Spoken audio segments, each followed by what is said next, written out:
10वीं कक्षा का छात्र विवेक गर्मियों की छुट्टियों में अपने दादा दादी के गांव गया था। वहां से कुछ ही दूरी पर एक पुरानी हवेली थी जिसे लोग सन्नाटे वाली हवेली कहते थे।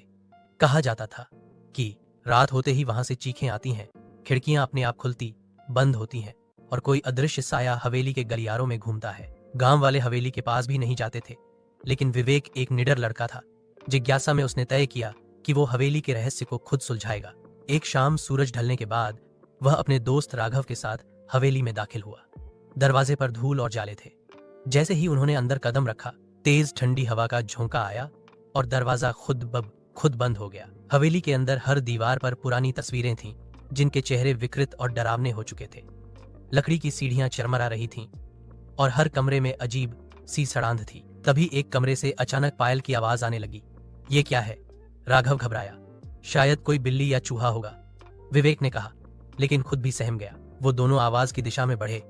तभी एक पुरानी अलमारी अपने आप खुल गई। अंदर एक सफेद साड़ी में एक औरत की परछाई दिखाई दी, लेकिन चेहरा नहीं दिख रहा था। तुम यहां क्यों आए हो? एक डरावनी आवाज गूंजी। दोनों बच्चे कांपने लगे।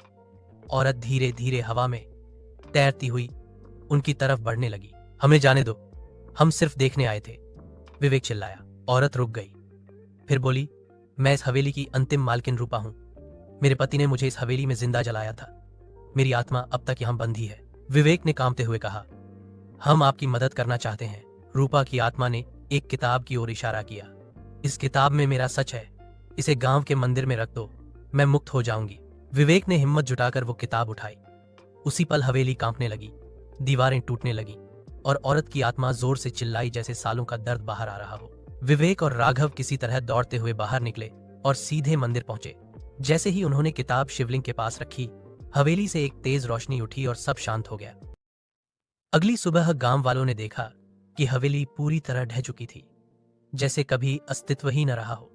विवेक और राघव आज भी वो अनुभव याद करके कांप जाते हैं, लेकिन उन्हें इस बात की खुशी है कि उन्होंने एक भटकती आत्मा को मुक्ति दिलाई।